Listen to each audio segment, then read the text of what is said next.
third edition of the International Summer School on European Humanism in the Making, organized by the FUSE, Federation of Universities of European Universities. This summer school is hosted here in Gubbio by Lumsa University. We are in the very heart of Europe to talk about European humanism in the making with the students. Today we had our first workshop. It was on the contribution of history to European consciousness. And we are extremely happy to end this first day with this public lecture. I have the great honor to welcome Isabel Capello Gil, who is full professor of culture studies. She is also the rector of the Catholic University of Portugal and also the president of the IFCU, International Federation of Catholic Universities. She was elected in 2018, I think, as the first woman president of the IFCU, and I think this has to be stressed a little bit. She, by the way, you need to know who she is a little bit. She holds a PhD in German language and culture. She's been guest professor all over the world, or almost. And tonight, she will be holding the public lecture. She has a very special interest in researching issues of diversity and conflict, and she has been structuring her work around the exploration of the disciplinary boundaries between literature, the arts, and other disciplines. And tonight we have the great pleasure to hear Isabel on a rereading of the Medea from Euripides, which is entitled From Global to Post-Europe and Back. Thank you very much for being with us, and now I leave you the floor. Right? Thank you.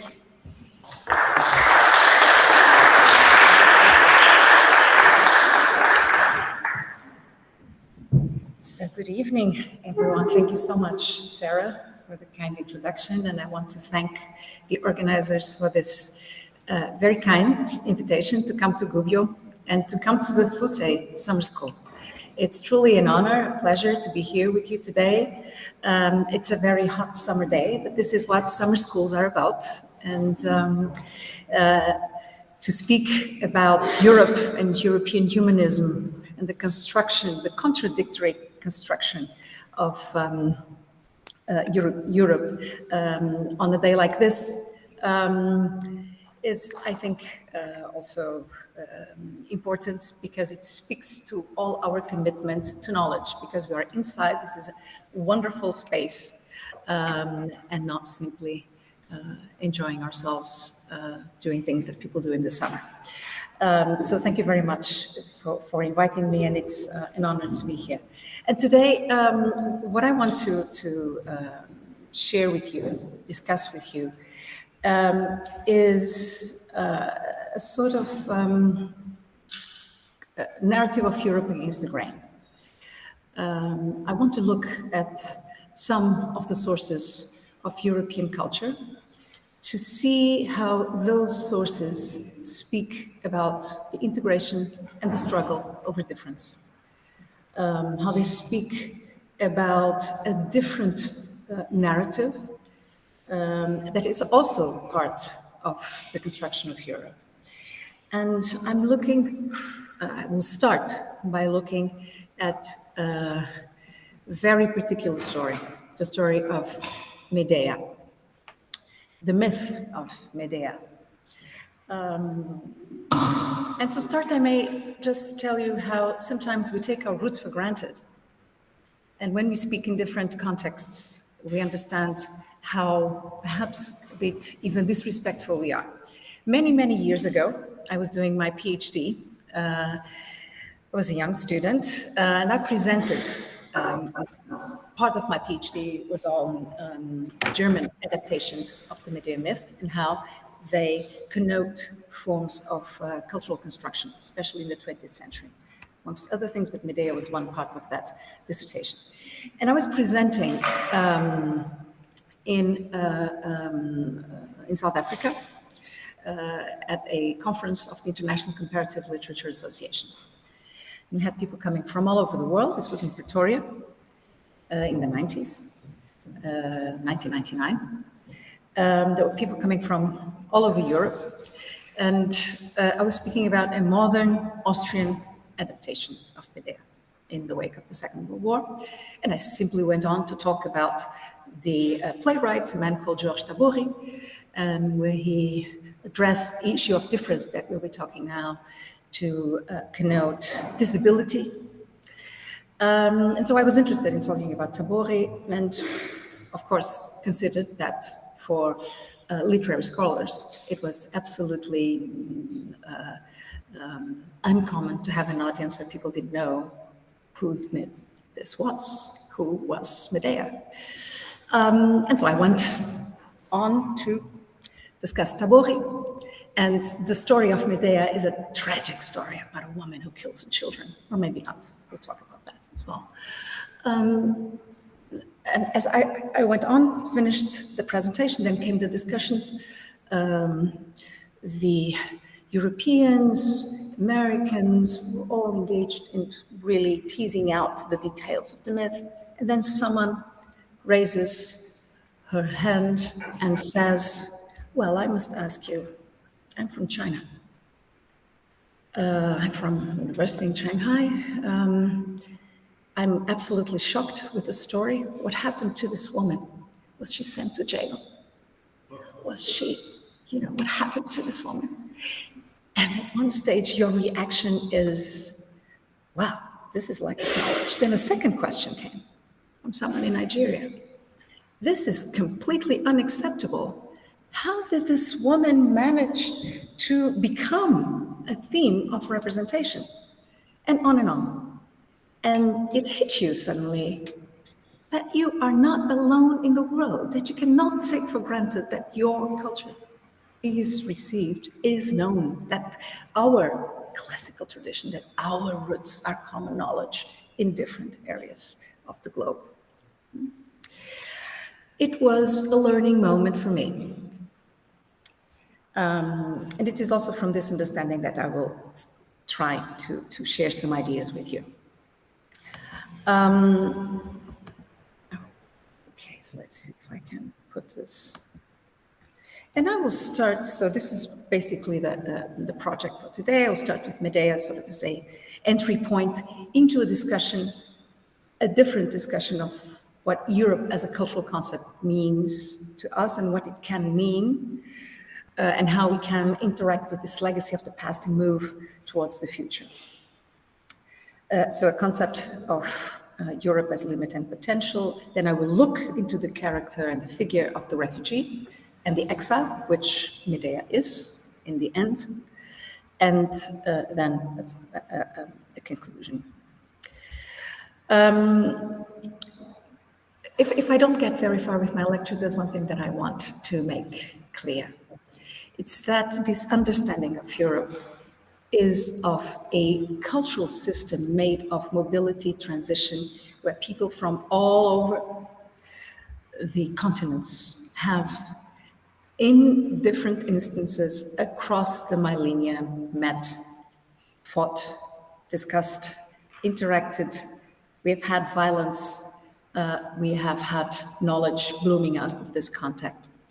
And this is an image from my home city, Lisbon, a painting from the 16th century, anonymous author, probably a Flemish painter,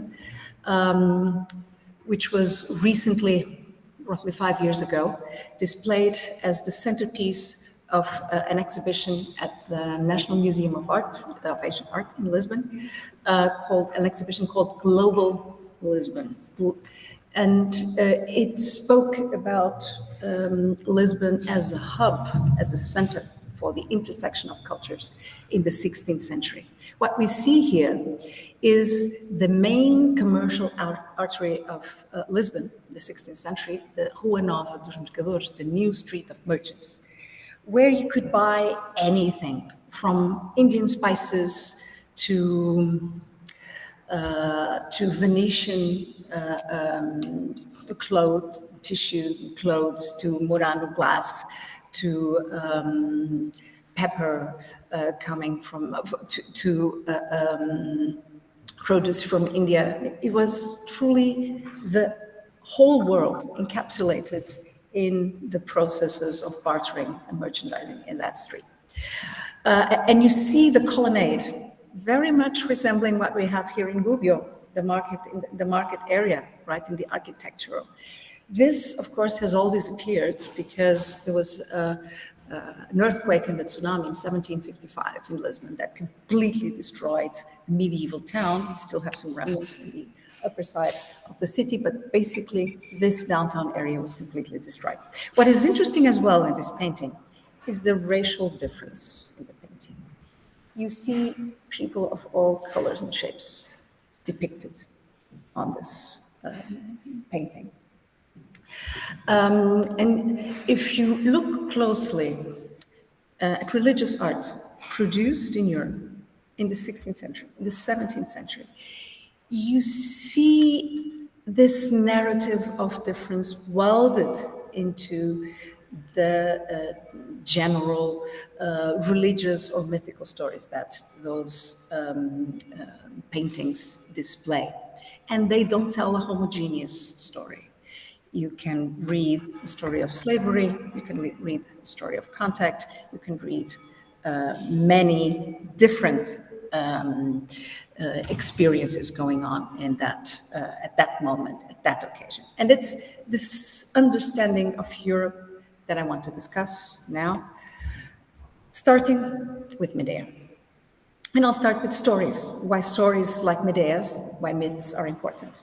In the aftermath of 9/11, American journalists, this traumatic event, American journalists were struggling to deal with the unexpected, the unrelatable, the unthinkable. One newspaper columnist wrote this: "I needed facts in the confusion following the attacks, but even more, I needed stories, narratives that ordered experience and instructed me on how to behave in the face of tragedy. I found myself reading editorials and op-ed opinions, background and interpretative articles, poems and letters to the editor, as much as hard news. I needed to know what others thought. What I'm interested in now is this fictional dimension. I needed a community, stories that produced a sense of shared experience. Right? I had no frame to understand what was taking place, how those attacks were. It was completely unfathomable. I needed to know what others thought and felt. I needed to be made part of the human community. Stories, narratives shape our understanding of the world. They both reflect and produce a mindset. They organize the performance of identity, both individual and collective. In short, stories are acts of meaning. Yes, this is an assertion by important narratologist, a man named Jerome Bruner. Europe is shaped by shared stories that convey a sense of belonging, connoting the multiple struggles that over the millennia have produced peace and dissent, the values aggregating the personalist and humanist values of integrity, justice, solidarity, care, the right to a dignified living. These shared stories also display the violence and the wars that throughout our far from perfect history have constructed a European allegiance to the rule of law, to democracy, to freedom of religion, to freedom of speech. Very basically, and this is an expression by Hannah Arendt, our allegiance to the right to have rights. And this is not to say that this is a perfect continent. It's not.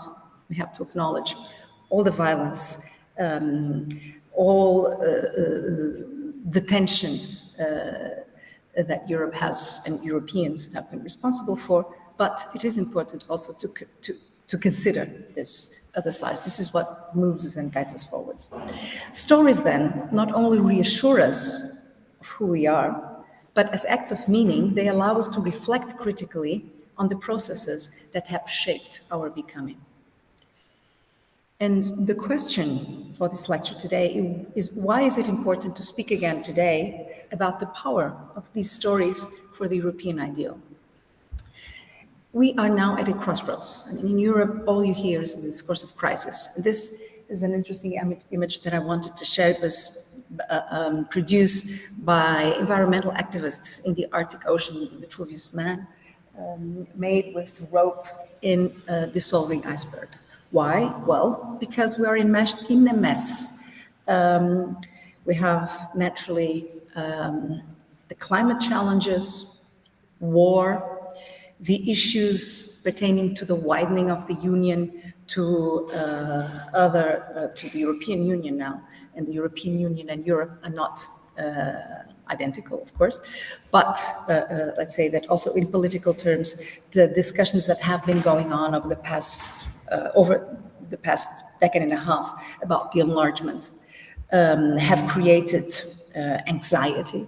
On top of this economic crisis, the crisis of the welfare state, which has led to a questioning of the European social project and the ideals of equity and solidarity. And we may all recall, you are young, but that in 2011, during the sovereign debt crisis, the divisive narratives that were constructed in Europe, when Dijsselbloem, who was the president of the Eurogroup, said, well, you are in a debt crisis because the Southerners spend EU money on women and cash and wine. And Angela Merkel famously said, spoke about the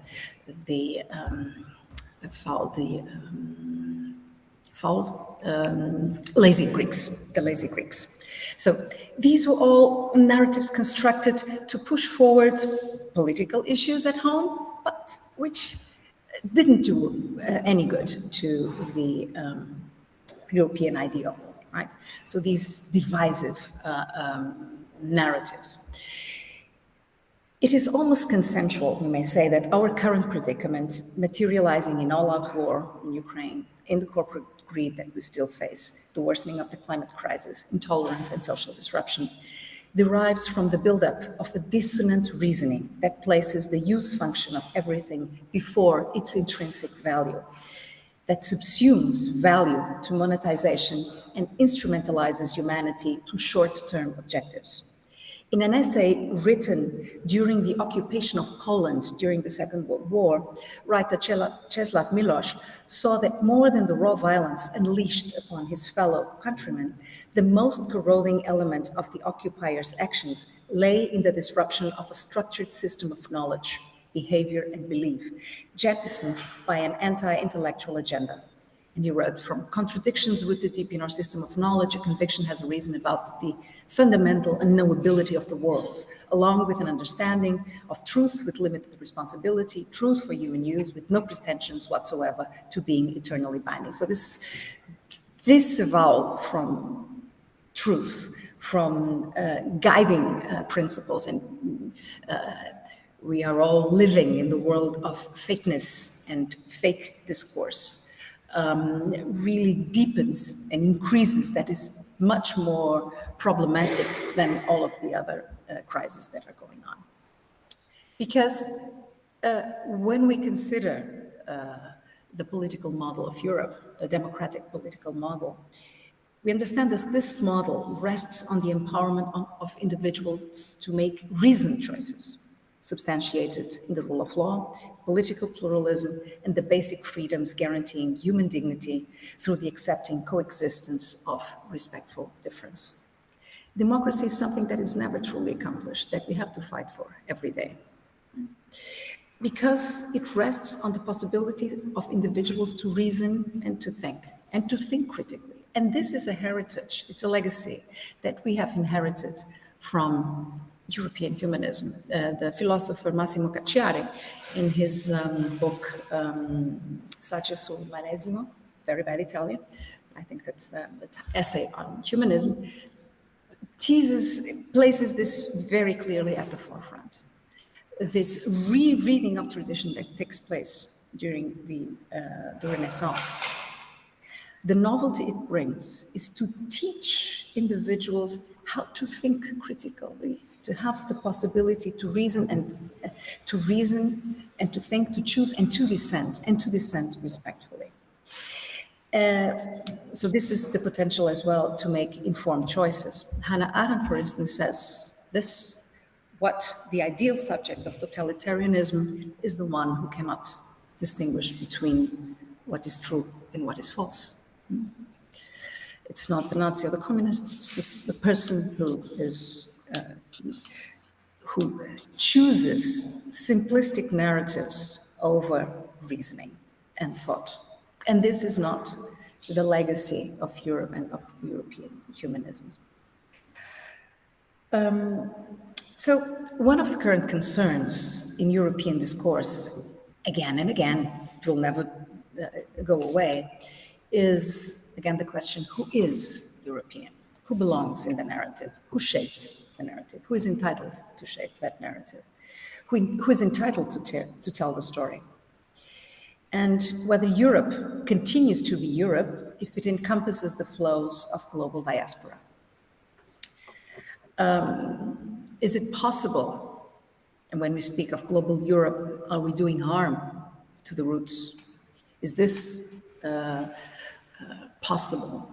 Or should we instead hang on to a very critical idea of Europe as something that has simply been responsible for colonialism and imperialism and slavery and capitalism, the four horsemen of the apocalypse of modernity? And this is the position that, for instance, the historian Dipesh Chakrabarty takes, and this is a book that has been widely popular, Provincializing Europe, basically arguing for this limitation of the narrative of Europe. Or should we instead focus on something else? And if we speak of global, what kind of story are we telling? Are we telling a story of a center that disseminates across the world, or are we telling a story of inclusion and of learning with otherness? And so this is why we come to Medea. Are you familiar with the story of Medea? I will not make that. No. Okay, good.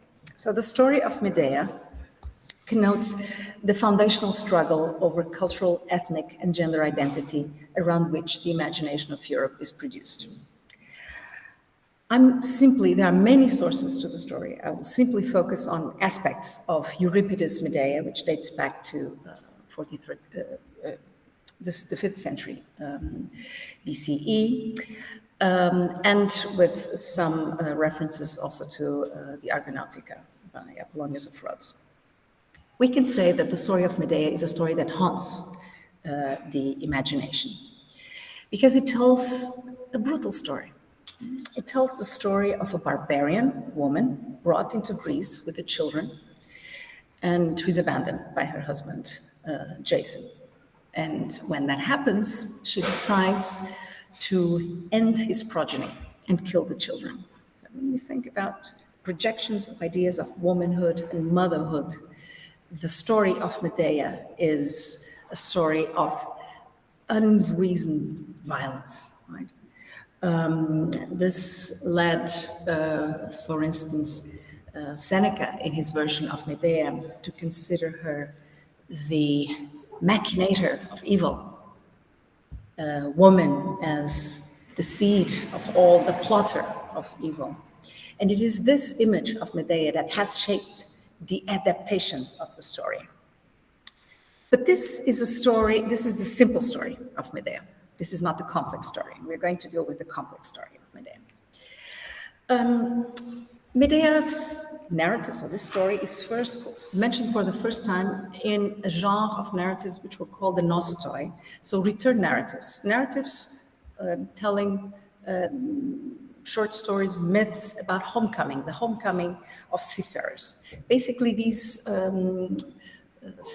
stories of the archaic age spoke about processes of settlement along the Mediterranean basin, so contact between different populations, peoples. So stories that tell about contact and also colonization and settlement. The Odyssey is a larger nostos, right? It's the story of Ulysses goes off to fight in the war in Troy, and then his return is a return narrative. As far as the roots of the story are concerned, and this is more or less the geography of the story of Medea, so her roots are situated here, Colchis. Where is this? This is in the Black Sea. This is where today Georgia is. Okay, so it's the region of Georgia. And the region, this was a region that captured the imagination of the Greeks. Until 700 BC, Greek seafarers had no way of going into that area. They didn't know how to cross this area here. And so that's why in myth, there's a story of the two rocks that crush the ships together. So they didn't know how to cross from the Mediterranean on to the Black Sea. And it was told that in Colchis there were lots of, the people was wealthy. The king was extremely wealthy. And why was the king wealthy? Because they had a magic icon, a golden fleece, the magic skin of a magical ram. And this golden fleece was the origin of the power of the king of Colchis. The golden fleece was guarded by a dragon, and the dragon only obeyed the orders of the high priestess, Medea, who was the daughter of the king of Colchis. Okay, so how does the story of the wealthy Colchians and Medea link in with the Greek mythical stories? There's always a man, right? Always. Man and a woman becomes, oops, no, I want to go back. I cannot. I must go back. Here, in comes Jason. Jason was cheated out of his kingdom. I'm cutting the long story short, by his uncle, Iolcos. He was the heir to the throne of Iolcos. And his uncle Pelias cheated him out of the throne and sent him on an errand. He said, "We'll give you back the throne if you return with wealth and the Golden Fleece." Okay, so he embarks on an adventure on a ship named Argos, and that's why the story then is the Argonautica, with a group of adventurers. Today we would call them pirates, robbers, mobsters, anything. They were a group of hoodlums, and they went with Jason, and basically, this is the way the story as Apollonius of Rhodes tells it, from Iolcos to Colchis. They knew that they managed to trick and pass the simple gates and then get to Colchis. Now, they get to Colchis after having stolen and robbed and done all kinds of mayhem. And when they get to Colchis, now they need to get the fleece. So how are they going to do that? Very easy. You seduce the high priestess. So Jason seduces Medea, and Medea falls in love madly with Jason, steals the fleece, and of course, because she betrays her people, she has to flee with the Argonauts. And they go, this is the way back. It takes a long time before they go back to Iolcos. In this process, she commits a numerous of heinous murders. She, the army of her father is in her pursuit, and so she captures her own brother, the heir to the throne, kills him, dismembers him, and sends the pieces of the body out into the sea so that the soldiers will be delayed and they can flee. Then she pursues a number of other terrible actions. One of them then, when they reach Iolcos, and Jason has the fleece, but his uncle still doesn't want to relinquish power, of course. So she convinces the daughters of the king that she can rejuvenate him, and does a test with an old ram, puts him into a cauldron, dismembers the animal, puts it into a cauldron, and out comes a young sheep. Well, she does the same to the king. And of course, the king dies, right? So there's no rejuvenation of Pelias. So she acquires a reputation of being a knowledgeable woman, a dangerous woman, a murderess. In the process, she has 2 children with Jason. And on they go to, they have to flee Olcos, of course, after committing those terrible murders, and they get to Corinth, epitome of civilization. So the story of Medea tells the story of a travel or a circulation from a pre-cultural, violent, barbarian state to the space of culture in Greece. In Corinth, Jason, who was not only bloodthirsty, but power-hungry, decides to abandon the wife and marry the daughter of the king, Glauce, so that he can become the king of Corinth.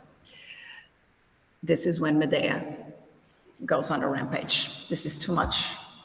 And she continues to murder. So she offers the young bride a dress, finely woven, and as soon as the girl puts on the dress, it goes up in flames. She is consumed and dies a terrible death. And after this, she kills her children. So Jason will have no progeny. But is she chastist? No. She flees in the chariot of the god Helios. So this is the story. It's a story of contact and encounter, and of the trials and the challenges of this encounter and the problems. This is an image from Pompeii. This is the opening remark of Medea's nurse in Euripides' tragedy, and it sort of encapsulates this cultural narrative. And she laments the nurse. She sees that Medea is about to do something even more terrible than the deeds she had already committed. So the nurse says, if only they, the Argonauts, had never gone, if the ship had never entered Colchis, if they had never gone through they had never discovered the route, then she would never have done the deeds, right? This strophe encapsulates a whole narrative about culture. It speaks of a transition from a pre-cultural state in Colchis, where Medea was happy, living in harmony with nature, to a state of culture in Greece, which takes place due to the violent actions of the Argonauts. So the transition from pre-culture to culture is violent, right? The Argos hull is the ship, of course, represents the taming and the destruction of nature, which you will need to do when you chop the wood. But it also speaks of conquest, right, and violence in the wars and the conflicts, as the Argonauts set up the colonies along the coast. So, and it also represents the hero's violence over the land and over the woman. And Medea's body here represents also the territory. The nurse depicts this knowledgeable, foreign, barbarian woman as a dutiful wife, obedient to her husband, an exile, welcomed and accepted by the Corinthians. You see that. So the Corinthians, there is a cultural dichotomy that Euripides presents in the tragedy. The civilized Corinthians before, vis-a-vis, the barbarian Colchians and the barbarian woman, right? And creates an uneven relation between the Greek ethos and the society of cultures. The narrative is, however, also the symptom of a broader and at the same time more contextual concern. On a micro level, it conveys an imagination of contact. And contact between two cultures is always about attraction and repulsion. Right? It is an act of meaning that speaks about settlement processes along the Mediterranean basin, about the Greek expansion, and both the processes of seduction and violence at play in this context. The narrative itself, as Alexander Kluge and Oskar Negt have demonstrated, connotes the struggle over dominion of maritime routes. And it is important to understand what the Golden Fleece is. So this is a painting by a British author, Frederick Sandys, where you have all the items of the story, right? The dragon, the Argo, the woman desperate and wanting to take revenge, the sorceress, right? And you see the fleece here, the sheepskin, the ram skin, the golden fleece. Now, what was the fleece? What were these golden fleece?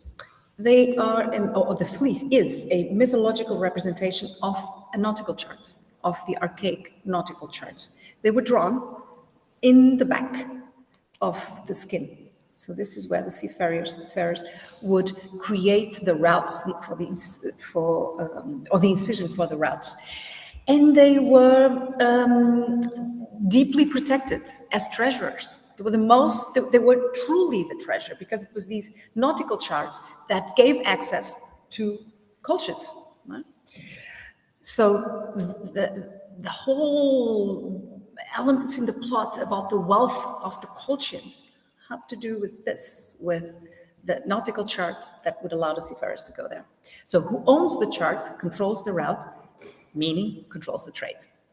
And being Portuguese and being raised in a Portuguese environment, this is very much so the case. That the stories that we have later in the Renaissance, the fight over the charts for the seafarers, it was a national secret. More recent adaptations of Medea have transformed cultural difference into racial difference. The Black Medea, here you see also some disjunction, and this is the way Frederick Sandys would display ethnic difference. The woman is clearly a southern beauty, but what you would expect from Georgia is not this type of woman. So you see it's a complete prejudice of the times. Again, you have it in Anselm Feuerbach, this German painter, has multiple Medeas, the dark-haired woman with darker skin, and again, the other representation. And here is a film, if you haven't seen it, I would strongly recommend it, Pasolini's Medea, the best representation of, I would say, in film of the story. And it goes back, because Pasolini goes back to these archaic roots. Here you see the ram, the golden fleece, and this is the moment when Jason comes into the cave and sees the sorceress. And you see the strangeness in the clothes that Maria Callas is wearing, the foreignness. Okay. So I was talking about racial difference. That is something that has been introduced in modernity, 19th century and 20th century. The Black Medea, for instance, has gained prominence in modern representations, and cultural anthropologists have sought to integrate this motive into the earlier sources. So myths, as we know, are ways of dealing with concerns that societies have at different moments in time. But if we want to be just to the sources, in the original sources, there is no Black Medea. There is strangeness, there is otherness, but there is no Black Medea there. Right? What I'm interested in discussing, though, is how this story encapsulates this cultural difference. In Medea, in this tension between difference, foreignness, barbarism, we can read a symptom of Europe, a sign of Europe's inability to accommodate difference. This is one way of looking at it, of the foundational imperialism that structures our shared stories, of the inherent violence in our mode of living together. But is that the whole story? I don't think so, and I argue it is not. It is my contention that the story of Medea connotes the intricacies of encounter, the avowed ambivalence, the challenges, but also the opportunities. Notwithstanding the violence of the tragedy, while Jason ends despondently, right? He actually, in the myth, he ends when he dies, when a piece of the rotten Argo falls on his head. So no, it's not a really heroic way to die. Jason ends despondently. The death of the children that comes up in Euripides, in many of the sources it doesn't come up, is overcome through a sacrificial practice, a ritual established in their memory to reconcile the community and atone for the misdeeds. And this comes at the end of the tragedy. The cycle of violence that is typical of tragedy ends in Euripides with the ritual. And this is why, for instance, Aristotle considers that this tragedy is a bad tragedy. So the woman does all these terrible things and she's not punished. And there is no condemnation for the tragic error. She gets away with it. It's much more complex, much more sophisticated, what Euripides does. René Girard, who speaks about mimetic violence, speaks about this notion that rituals and on how religious ritual becomes a structuring element around which disruptive violence is overcome. So the sacrifice that Medea creates in the end in honor of the memory of the children is a way to atone, to allow the community to restructure itself, to renew itself. Okay? So it's not simply a history of violence. In a crucial text about the articulation of strangeness as crucial to the process of cultural encounter, titled Étranger à nous-mêmes, Julia Kristeva writes, "The encounter represents a compensation of the Odyssey. In it, one observes two forms of strange alterity. The stranger is welcomed without fixity, so there's always ambivalence. Thus giving the host the possibility of presenting him or herself to the guest without any previous obligation. The happiness of the encounter, this is where I want to go, as a mode of mutual recognition results from its provisional character. Conflicts will destroy it were it to become permanent." So the encounter is always, the process of encounter and hospitality is never fully done. It is a permanent struggle, requiring dialogical openness, continuously aimed at the possibility that the contact may be disturbing to the host, but also that it may transform him or her for the better.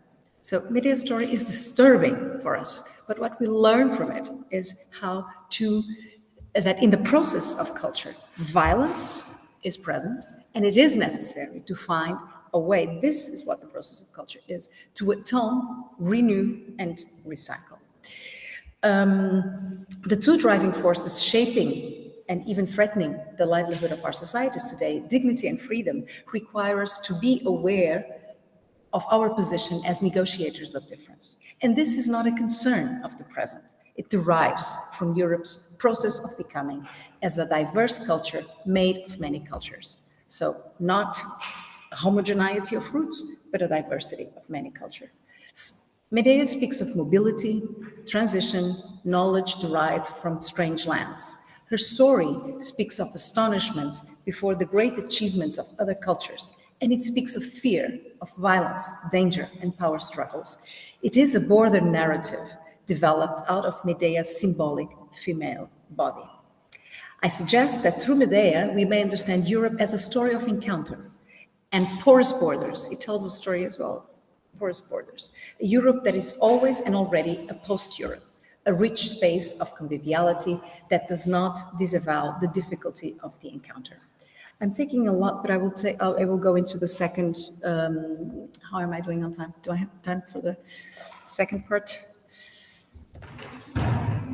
Yeah? Okay, because I'll go to the Europe as limits.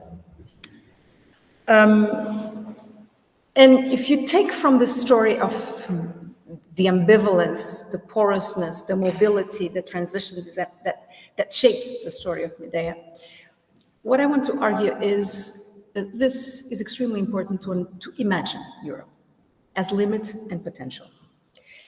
The imagination of Europe has been historically built around the construction of borders. A geography of limits articulated the imperial discourse of Rome, from myth to politics. Rome's founding myth, the story of Romulus and Remus, enunciates the violence that both structures and protects a demarcation practice. The process of culture begins with the setting of boundaries, and it is precisely at the border, the savage and unhomely space of the limes, that culture is affirmed. Arguably, we can say that it is borders that produce empires and that really create power. In his reflection on the philosophical idea of Europe and empire, Massimo Cacciari argues that identity is ingeniously produced at the limits. Becoming occurs at the limits. Consequently, the space that substantiates and co-produces the idea of Europe only becomes what it purports to be at the edge, when the limits are reached. Basically, one might argue that Europe becomes Europe in Lampedusa and in Calais. It's there. It's not at the center, but it's there. It's when it is questioned at its limits that Europe affirms itself. It's when violence occurs that there is a need to overcome, right? Becoming in limine, on the cusp of the line of demarcation, the idea of Europe is informed by the boundary, and it is immersed in its hybridity and antagonist. It's not a clean, pure space. It's a space of, as we saw in the encounter, a murky, dirty, complicated space. Hence, Europe is not, if not in the face of its contestation. It is when it is contested that it is reaffirmed. The limits that produce its identity are precisely the porous opening convoking its dissolution. Europe is a tensional figure. It retrieves its strength from the ever-present perspective of demise. So it has to be continuously reaffirmed. If we take it for granted, we are losing and not honoring what this struggle over and its possibility of transformation is about.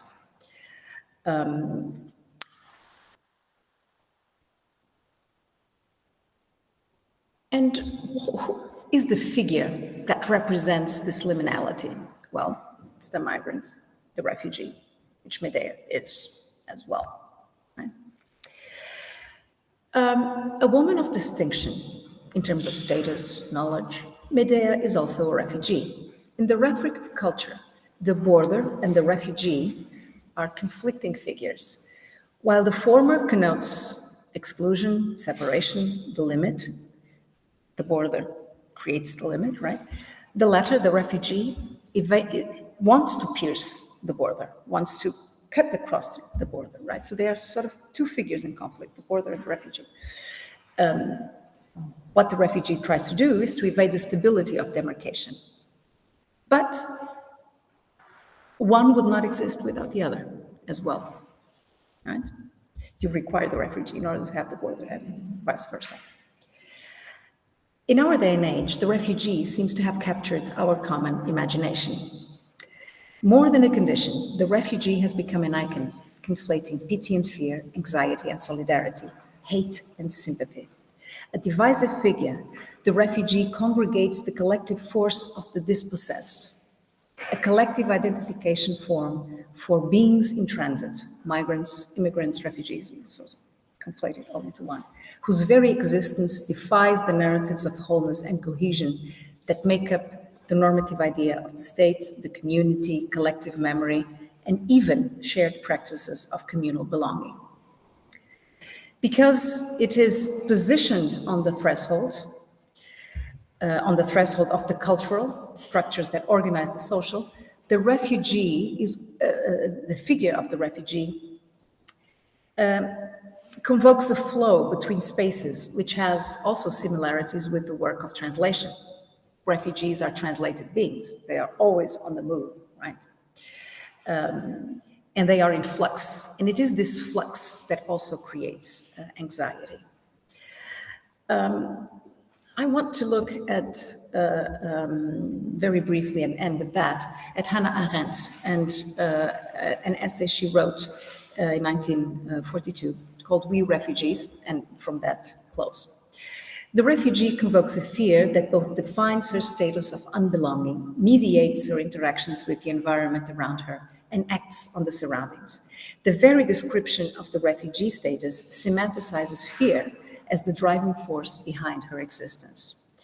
Fear has created her. Fear keeps her in the space influx from where there is no escape. The refugee confronts the millennial European discourse of hospitality, and by so doing, challenges the very narrative of Europe, drafted, now even politically, in the Treaty of Rome. If the hospitality ethos, as claimed by a former president of the European Parliament, Martin Schulz, is defining of European identity, so if hospitality defines our identity, if it shares the union's civility, we know that the practice is often very different, if not antagonistic, as these uprooted masses are met with an ethos of deep hostility. And we see that in the way that the media speaks about the refugees, the inflow, the swarms that come in. They're spoken in terms of swarms, the wave, even the way that the media has addressed, especially from the summer of 2015 onwards, is also contributes to create this imagination of fear. You ask, the phenomenon of migration, exile to Europe is not something that started in 2015. It had been around for long. And countries like Italy and Greece were at the forefront of these groups of dispossessed coming in. But it was not until Pope Francis went to Lampedusa that the phenomenon became visible in the media. It was there, but it was obscure. Okay? And then in 2015, of course, with the war in Syria, we had this enormous surge. And again, also the notion of refuge is discussed in Greek tragedy. I will not discuss it here, but in Aeschylus' Suppliants, we have the story of a group of women fleeing war in Syria. It's uncanny how, when you read the Suppliants, you read the problems of hospitality, the right of asylum, and how Greece saw itself as obliged, as a host, as obliged to receive the fleeing and the suppliant women that were looking for protection.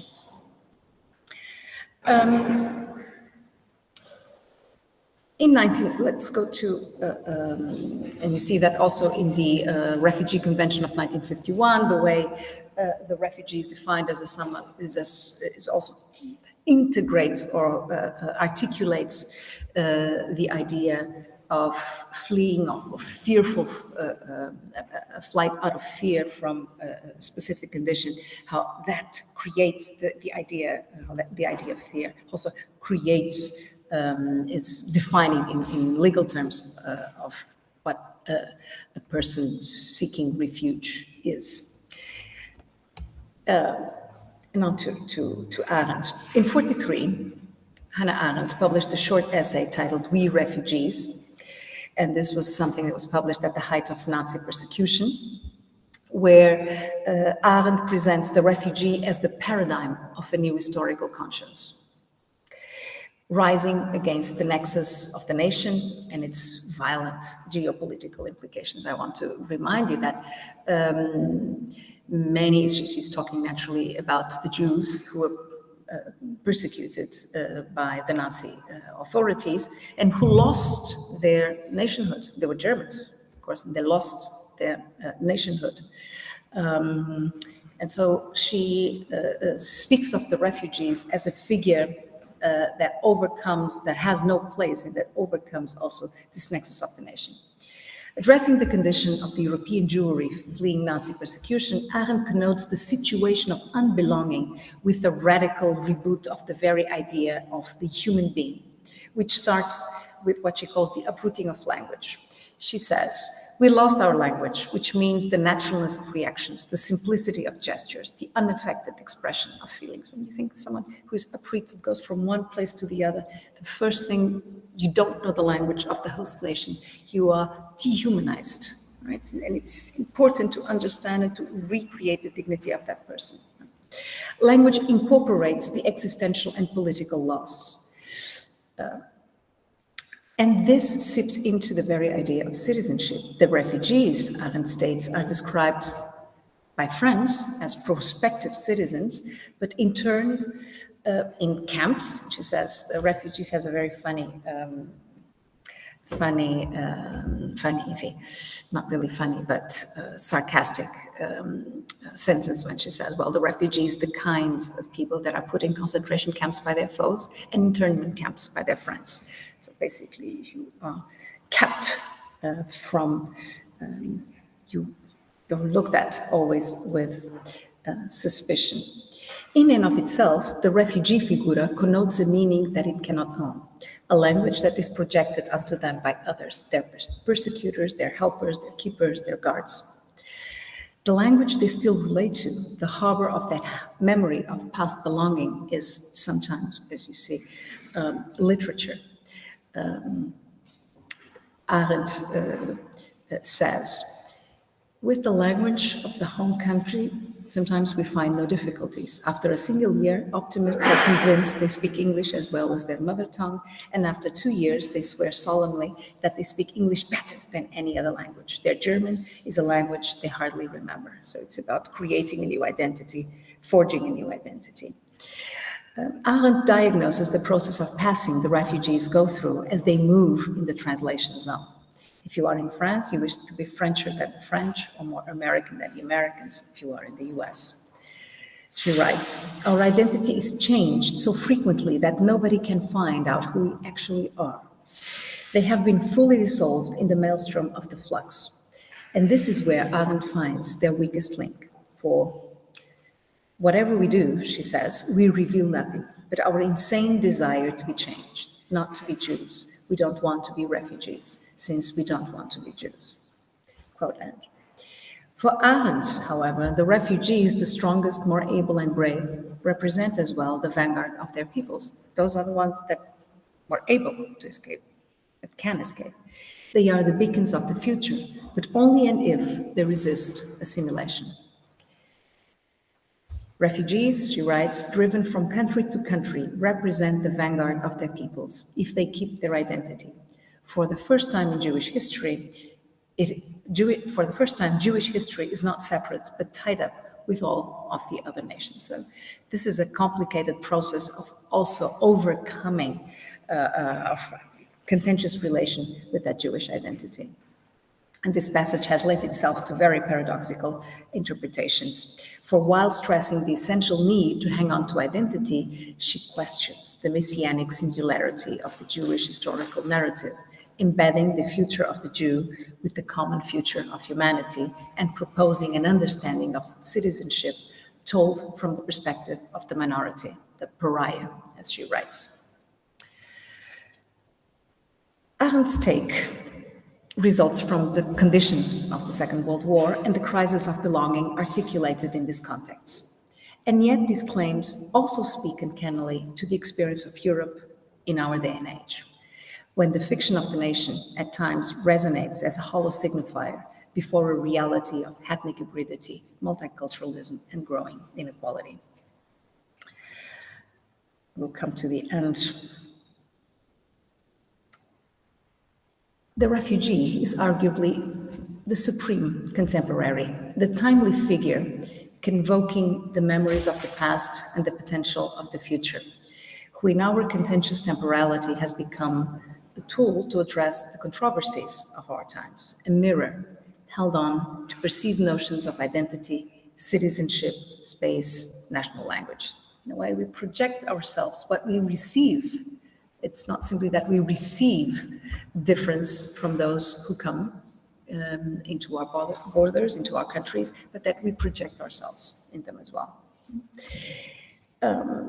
And yet, it is never enough to repeat, especially for those of us working in culture, that refugees are real human beings. So it's, I'm doing a rhetorical exercise, but we're talking about real people, displaying the tremendous inequalities that shape human experience and navigating what Raymond Williams has called the seething discordance of unresolved notations.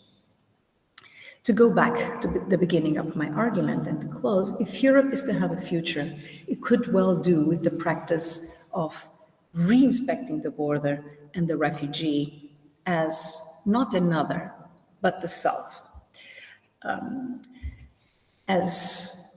to claim with Hannah Arendt, not that we are not refugees, but that we are all refugees. If Europe, as Massimo Cacciari claims, is not until it reaches the extreme, that was the limit, right? The refugee is perhaps the phenomenological extreme that will once again force Europe to be what it has always been, a space of mobility, exchange, translation, adaptation, disruption, a space of passage and encounter. And this is precisely the social, cultural, and historical context from where European humanism grows, as a process of renewal under the guise of what Cacciari characterizes as a dialogical, processual, critical encounter with the past.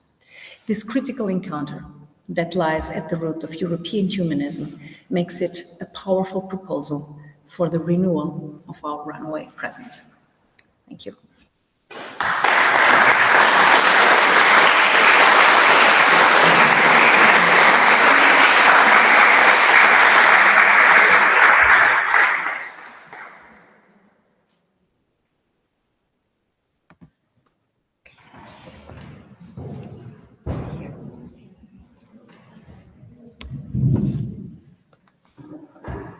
Thank you so much for your brilliant presentation. Really, that was great. Maybe there are a few questions in the audience.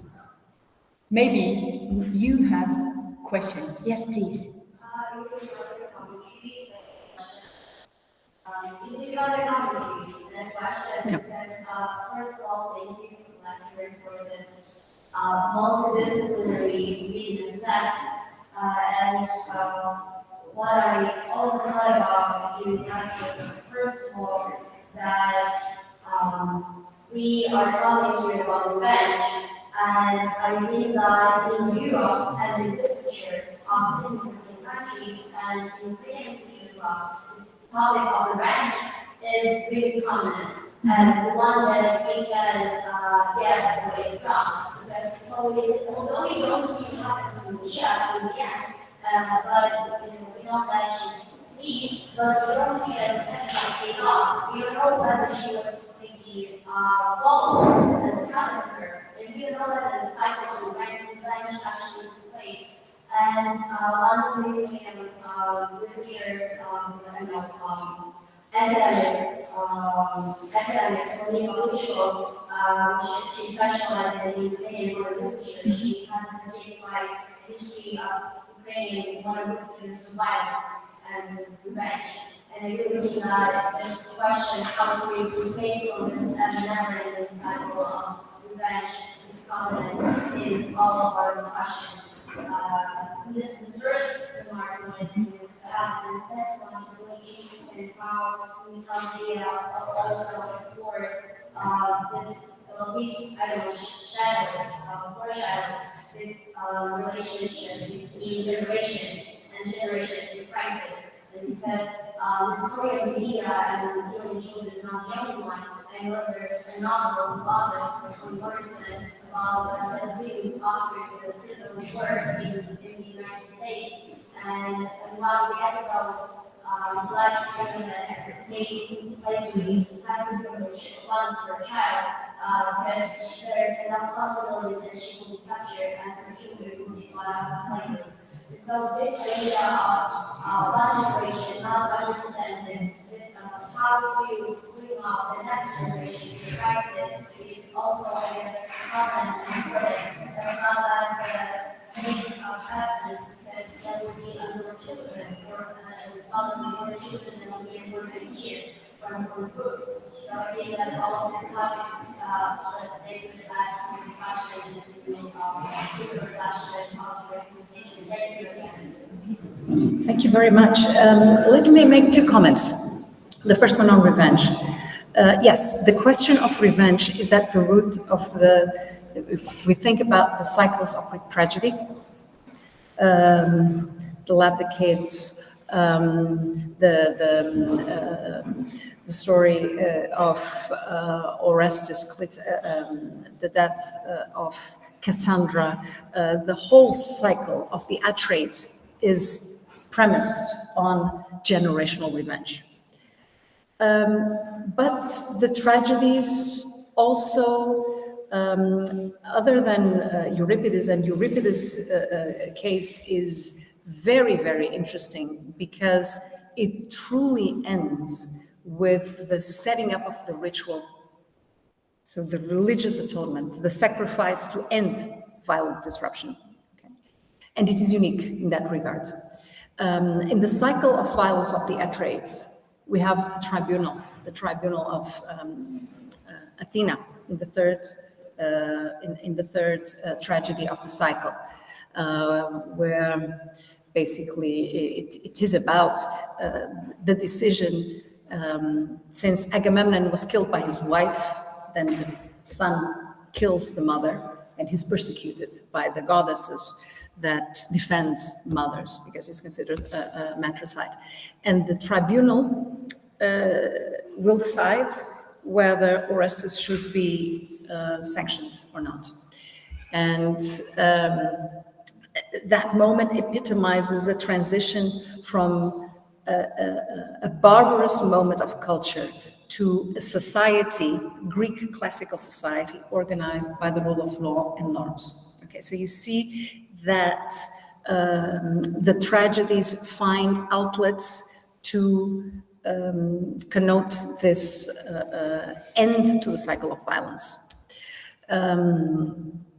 Goethe created, or as George Steiner says, saw in tragedy the possibility of redemption, and the notion of redemption, which lies at the root of what Steiner calls the Christian tragedy, right? So that at the end, the cycle will not continue, but will be redeemed. So literature finds ways of dealing, and they differ, of course, but there are ways to put an end, to find a device to end the cycle of violence. Interesting in this regard, from a non-literary perspective, is the reconciliation commissions in South Africa, which precisely draw on ending the cycle of retribution and in the transition from the apartheid era to democracy. But the second, beloved, Toni Morrison, very, very interesting. Just to add that the story of Seath that Toni Morrison picks up on, and Medea is marginal there. It was basically the journalists or the postbellum media that resorted to the story of Medea to create interest in this figure of the slave woman who would rather kill her children than allow them to be captured and returned to slavery, right? So the character of the woman who is recoded as Medea by the media. For Morrison, it's less the history of Medea that is interesting than the ghostly and haunting dimension of slavery that is always present in literature in American culture. It's the ghost of the child that doesn't go away, that is always there. So as a sort of a ghost that must be referred to, that must be recognized so that it can be overcome. Thank you very much.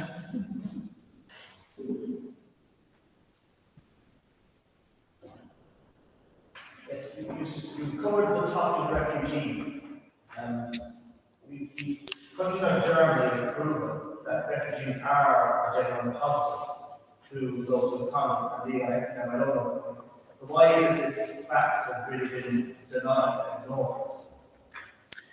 Well, that's a very good question. It's a political question. Of course, refugees will do, and especially at the time we are living right now. They contribute to the value, not only social and cultural, which was the argument here, but to the economic growth of societies. They are part and parcel. They contribute to the forms of living together, to the economy and to the growth of the economy of societies. So that is a very pointed political question that lends itself to use and misuse. But you're quite right. Yes. One more question, maybe? Yeah, just to connect, thank you very much for this inspiring presentation. The question is narrative, which is, I think, for the last 20 years, has been much used as a critical argument, and maybe by specific groups of the right, let's say, the uprising. And maybe perhaps in France, this narrative is being, let's say, something like the sort of story, built on a nation structure. It is somehow liberal, it is also very so the limits into which could be very hard to go in. Don't you think that it is very dangerous to keep talking again about this question of narrative on the Europe-wide? Because it may be also because of that fact that those people coming, let's say, from other countries looking for shelter, because this is the translation for the word refugee, which is Arabic, shelter. While in our language of Europe, we still think them as refugees, which is in between belonging and belonging, permanently. Because of this question of this narrative, consider them to be outside the narrative. So how can we go to this cycle we have in the representation, from global Europe to post-modern Europe, perhaps, which in a sense to go beyond this question of the narrative, or have to think of the narrative in other words terms. Well, thank you very much. My response would not be to go beyond, but to create more narratives, to create a narrative of narratives, and not. There is not one narrative of Europe. There is not the narrative of Europe. There are narratives of Europe that we come into from different standpoints. And I think this is what many of these traditions also tell. And I think it is important from your question as well to go back to philology to understand what words mean, which is something that, and I will speak from my, in this case, very parochial European language understanding of words. We need to enlarge that discussion and to be aware of those multiple senses.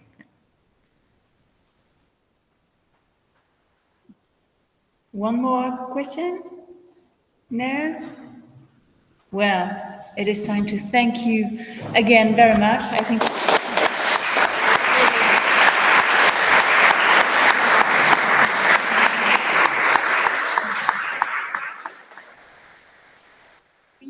we had a great moment. Thank you very much. Thank you, and thank you for the people who are at home as well. Thank you. Thank you very much at home.